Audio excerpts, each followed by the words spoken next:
बिस्मिल्लाहिर्रहमानिर्रहीम। मेरे काश्तकार भाइयों, अस्सलाम वालेकुम। मैं हूं आपका मेज़बान प्रोफेसर राणा नेमत।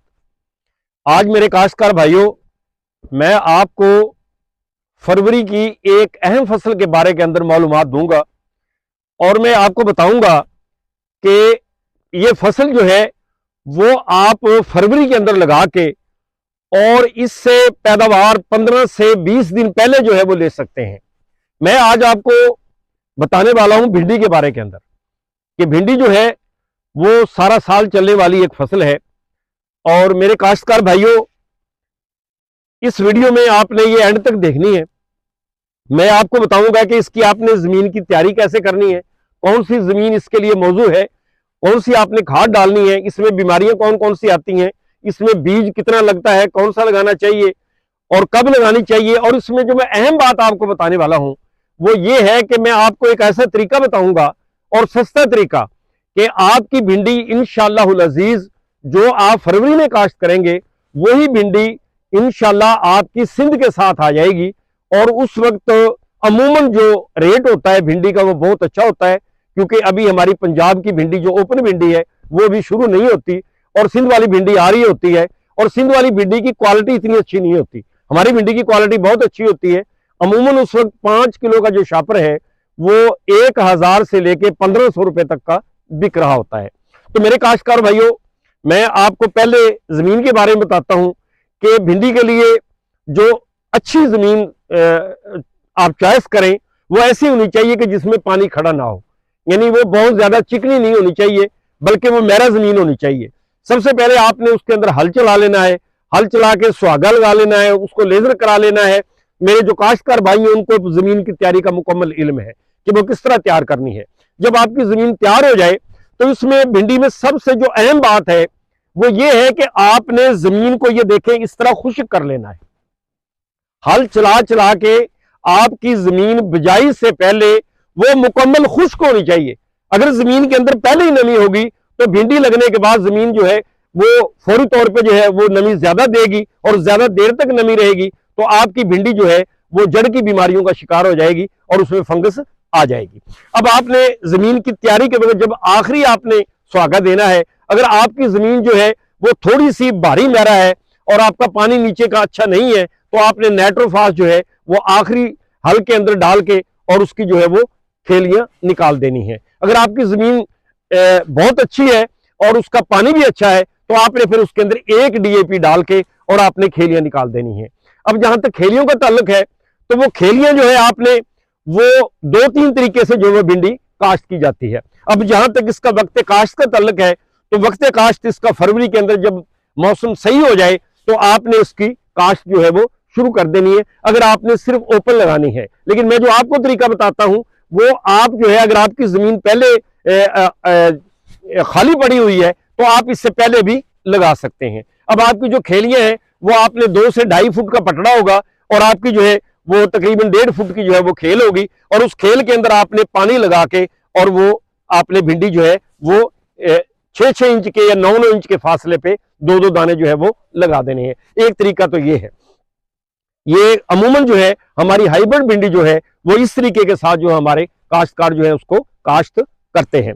अब दूसरा तरीका ये है कि आपने हमारे जो शहर के करीब वाले लोग हैं वो अमूमन ऐसे करते हैं कि वो खेली जो निकालते हैं वो निकालते हैं मशरिक मगरिब और वो बारीक खेली निकालते हैं। जैसे ये खेली है ना, ये देखें, ये इतनी बड़ी खेली होती है सिर्फ उनकी ऊपर से यूं, और उन्होंने क्या करना होता है कि ये खेलियां इधर जो धूप की तरफ होती है आपने धूप की तरफ जो है वो 2-2, 3-3 दाने जो है वो 3-3 उंगल पे लगा देते हैं। और इस तरह जो बीज जो है वो 25 से 30 किलो बीज जो है आपका वो लगता है, यानी देसी के अंदर। अगर आप यानी देसी जो हमारी भिंडी होती है उसके अंदर हमारे जो बीज है अच्छे, सोनी धरती का बीज अच्छा है। इसी तरीके के साथ जो है रामाकृष्ण बहुत अच्छा बीज है। हमारे लाहौर के आड़ती हैं मोहम्मद अमीन भट्टी साहब, उन्होंने ये रामाकृष्ण का बीज जो है वो मंगवाया है। तो आपको उनका जो फोन नंबर है वो भी स्क्रीन पे आ जाएगा, तो आप उनसे भी डायरेक्ट जो है वो कॉन्टैक्ट कर सकते हैं, क्योंकि उनका बीज जो है उन्होंने डायरेक्ट जो है वो इंडिया से मंगवाया है, बरास्ता दुबई। इसी तरीके के साथ दूसरे जो अच्छी कंपनी है, मदीना सीड का बीज है। इसके अलावा जो है हाजी सन्स का बीज है, ये आप दोनों बीज जो है, हाइब्रिड बीन का बीज बहुत अच्छा है और जो दूसरे बीज हैं वो भी बहुत अच्छे हैं। आपने अच्छे बीज का इंतखाब करके और इस तरह अगर आप लगा देंगे तो आपके पौधे जो होंगे वो करीब करीब होंगे।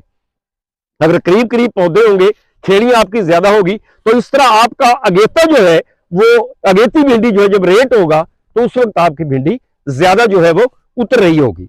तो अब इसके अंदर आपने बुझाई के वक्त जो है, मैं जो आपको तरीका बताने वाला हूं वो ये है कि आपने ऐसे करना है कि देखें हमारा 15 फरवरी के बाद अमूमन जो ग्रीन हाउस हमारे लगे होते हैं, जो हमारे शेड लगे होते हैं, ये देखें सामने, ये कैमरामैन दिखाएं आप, ये जो हमारे 10 फुट वाले होते हैं या आपके जो है दूसरे वॉकिंग टनल होते हैं, उनका पेपर जो है वो उतर जाता है 15 फरवरी को।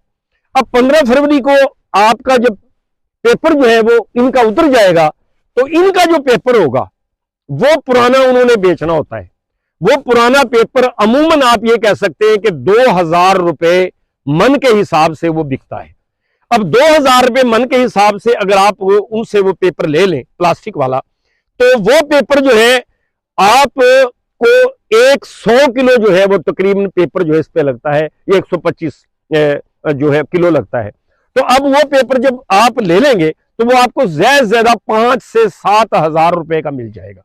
और बाकी जो ये छड़ियां होगी ये भी आपको मिल जाएंगी। अगर आप छड़ियां लेना चाहें तो फिर तो आप छड़ियां जो है वो गाड़ के इसी तरीके के साथ और फिर उसके ऊपर जो है पेपर लगा दें। दूसरा तरीका, आसान तरीका जो मैं आपको बताता हूं वो ये है, आपने बीज को, जो खेल है, ये मिसाल के तौर पे खेल है ना, ये तो ये आपने बीज को थोड़ा सा नीचे लगाना है, थोड़ा सा। अब आपने नीचे लगा दिया, इसके बाद आपने ये करना है कि पूरे के पूरे जो है एकड़ के ऊपर आपने पेपर को जो है वो लगाने के बाद बिछा देना है। अब जब आपका पेपर बिछ गया, सारे के ऊपर बिछ गया, आपका उगाव जो होगा वो तकरीबन जहां पे आपका उगाव 10 दिन के अंदर या 12 दिन के अंदर आना है, वो आपका उगाव जो है वो 5-6 दिन पहले आ जाएगा। और उगाव आने के बाद अगर आपका पेपर बिल्कुल साथ है तो फिर आप उसको उठा दें, ठीक है। अगर आपका पेपर थोड़ा सा ऊंचा है फिर आपको उठाने की इतनी जरूरत नहीं होगी। लेकिन एक बात का ख्याल करें कि जो पेपर आपने इस तरीके के साथ भिंडी लगानी है ना, उसमें आपने भिंडी लगाते हुए तकरीबन 1 किलो थाइफोनेट जो है या 2 किलो सल्फर वो आपने फ्लड कर देनी है पानी के अंदर। क्योंकि पानी के अंदर फ्लड करने से फायदा ये होगा कि जो फंगस है वो नहीं आएगी, नंबर 1। नंबर 2, आपने जो इस तरीके के साथ भिंडी लगाई है, पेपर के नीचे भिंडी लगाई है, तो आपने वो पेपर के नीचे जो ही आप उठाएंगे तो फौरी तौर पे उसके अंदर आपने थाइफनेट या कोई भी जो फंजीसाइड है, इंट्रोकॉल कर सकते हैं, थाइफनेट कर सकते हैं, शंकार कर सकते हैं, तो ये स्प्रे आपने फौरी तौर पे उसमें कर देना है ताकि उसके अंदर जो है वो फंगस का जो है वो अटैक आएगा तो उससे वो महफूज हो जाएगा। तो इस तरह अगर आपने पेपर बिछाया हुआ है फ्लैट के ऊपर, फिर तो आप उस पेपर को जो है जल्दी उठा दें। अगर आपने छड़ियों के नीचे लगाया हुआ है या सरिये के नीचे लगा दें, आप किसी से ले लें, किराए पे भी मिल जाता है उस वक्त, तो वो तो सिर्फ 15 दिन की गेम है, तो आपने वो लगा के फिर आप उसको जो है स्प्रे जो है ऊपर से उतार के स्प्रे किया और दोबारा उसको ऊपर चढ़ा दिया। तो इस तरह ये आपकी जो भिंडी होगी ये दूसरी भिंडी से 10 दिन या 15 दिन, 10 दिन पहले भी अगर आ गई ना, और एक दिन में 1 एकड़ से मिसाल के तौर पे 15 छापर भी उतरे तो रोजाना का 30,000 का तो हो गया ना। तो इस तरह अगर 10 दिन भी लग गए तो ये 3 लाख रुपया बन जाता है। अगर 3 लाख ना बने, फर्ज करो 1 लाख रुपया भी जो है फालतू आ जाए 10-15 हजार रुपया लगा के, तो आजकल उस दौर के अंदर के जब पैसे का जो है वो किसान को बहुत ज्यादा जरूरत है, तो ये पैसे जो है वो अगर किसी की 5-7 एकड़ भिंडी है तो चलो 5-7 लाख रुपया जो है वो फालतू आ जाएगा। यानी ये तरीका आप जो है वो अपना सकते हैं। जिन लोगों का अपना शेड है उनके लिए तो और ज्यादा आसानी है कि वो उधर से उखाड़ के और इसको इधर लगा ले, और इस तरह आपकी ये भिंडी जो है वो दूसरों से जो है वो पहले आ जाएगी। अब रही बात ये कि इसमें आपने जो है अब आगे आपने क्या करना है। अब भिंडी तो लग गई, अब भिंडी लगाने के बाद इसमें आपने 2-3 बातों का ख्याल रखना है। सबसे पहली बात यह है कि आपने इसको खुशके में रखना है, पानी ज्यादा नहीं लगाना। यानी आपने जो पहला पानी लगाया है वो भी थोड़ा सा आपने नीचा रखना है, 3 उंगल जिसे कहते हैं, और इसके अलावा अगला पानी जो लगाएंगे तो खुश्क करके लगाएं। इसके बाद इसको ज्यादा नाइट्रोजन की खाद की जरूरत नहीं होती। आगे खाद आपने इसको नाइट्रो भी देनी है तो वो थोड़ी दें। इसके अलावा इसको फिर जब ये थोड़ी सी बड़ी बड़ी हो जाए ना और फूल पे आने वाली हो तो इसको आपने मिट्टी लगा देनी है। मट्टी लगा के और फिर आपने थोड़ा सा इसको सोखा देना है ताकि आपकी भिंडी जो है वो फूल पे आ जाए और फल पे आ जाए। वहां आके आप इसको हल्का सा पोटाश का स्प्रे भी कर सकते हैं कि ताकि जो है वो फल के ऊपर आपकी भिंडी जो है वो पहुंच जाए। अब इसके बाद इसके ऊपर बीमारियां कौन कौन सी आती हैं, जहां तक इसकी बीमारियों का ताल्लुक है तो इसके ऊपर पहले मैंने आपको बताया कि इसके ऊपर फंगस भी आती है, आपने फंगस का स्प्रे कर देना है। उसमें मैंने आपको थाइफनेट बताया है, शंकार बताया है, इसके अलावा जो है कैब्यूट आप कर सकते हैं। तो इसके अलावा जो है आगे चल के इसके ऊपर जो है सब्ज तेला इसका बहुत बड़ा दुश्मन है। सब्ज तेला बहुत ज्यादा इसके ऊपर आता है और सब्ज तेले के लिए अब 2-4 साल से बड़ा अच्छा जहर आ गया है, ये फ्लोनिकामिड जो है, जिसे उलाला कहते हैं ब्रांड नेम के अंदर, आप वो इसके ऊपर स्प्रे करा देना तो ये इंशाल्लाह आपकी जो फसल है वो यानी रिपीट स्प्रे कर दें तो आपकी फसल तेले से जो है वो महफूज होती चली जाती है। फिर आप बदल के भी स्प्रे कर सकते हैं। इसी तरीके के साथ जो है इसके ऊपर आगे चल के सुंडी का अटैक भी आता है तीसरे महीने में, तो उसमें आप मैच का स्प्रे कर सकते हैं। इसके अलावा कोरोजन कर सकते हैं। इसके अलावा जो है इसके ऊपर अगर सफेद मक्खी आगे चल के आती है तो सफेद मक्खी के लिए आप जो है वो यही जो मैंने आपको पहले बताया उलाला वाला जो जहर है फ्लोनिकामिड, इसका सबसे बड़ा फायदा यह है कि ये सफेद मक्खी को भी कंट्रोल करता है और ये आपके सब्ज तेले को भी कंट्रोल करता है। इसके अलावा दरमियान के अंदर एक डाइमेथोड का स्प्रे भी आप जो है वो करवा सकते हैं, वो भी सब्ज तेले को अच्छा जो है कंट्रोल करता है। नेंटापैरम भी अच्छा कंट्रोल करता है, वो भी आप जो है स्प्रे इसके अंदर करवा सकते हैं। फिर आप इसके ऊपर जो है वो जब आपका फल शुरू हो जाए तो आप पोटाश का जो है वो स्प्रे जरूर करा दें। उसके अंदर स्पीड फॉल जो है वो स्वात एग्रो का बहुत अच्छा है, वो आप इसके ऊपर करवा सकते हैं। तो इस तरह ये आपकी जो फसल जो है वो एक अगेती फसल आ जाएगी। अब आप पूछेंगे कि फिर वो पेपर हमने उठाना कब है, तो भाई वो आप ये देख रहे हैं कि पेपर आप 15 से 20 दिन भी अगर आपका ऊपर रह गया ना पेपर तो वही काफी है। नहीं अब जब ये देखें कि धूप अब ज्यादा हो गई है और दिन में ये बर्दाश्त नहीं करता तो आप उसका मुंह खोल दें। अगर आप थोड़ा सा मेहनत कर लें कि दिन को जनाब जो है वो उसको खोल दें 4-5 घंटे के लिए और रात को उसको ऊपर डाल दें तो ये इस मेहनत से भी आपकी फसल बहुत जल्दी आ जाएगी। रही बात आगे चल के इसकी तुड़ाई की, तो इसकी तुड़ाई जरा थोड़ा सा मुश्किल मरला होता है। तो उसके लिए आप जो है जहां जहां भिंडी लगती है तो वहां पे लेबर जो होती है, जो हमारे काम करने वाले हमारे भाई होते हैं, ये हमारी बहनें होती हैं, तो वो इस काम को अच्छे तरीके से जानती है। और अगर रेट हो तो फिर ये तुड़ाई तो हो ही जाती है। तुड़ाई उस वक्त मुश्किल होती है जबकि हमें रेट नहीं मिल रहा होता, तो उसके लिए दस्ताने मिलते हैं वो मंडी के पास ही, तो आप वो दस्ताने ले सकते हैं। बाकी इसकी तुड़ाई के अंदर कोशिश करें कि आप जो है ज्यादा बड़ी भिंडी ना हो, क्योंकि भिंडी अगर 2 इंच से बड़ी हो जाए तो उसका रेट जो है वो अच्छा नहीं लगता। तो इस तरीके के साथ ये आपकी भिंडी जो है ये बड़ी देर तक जो है वो चलती रहती है।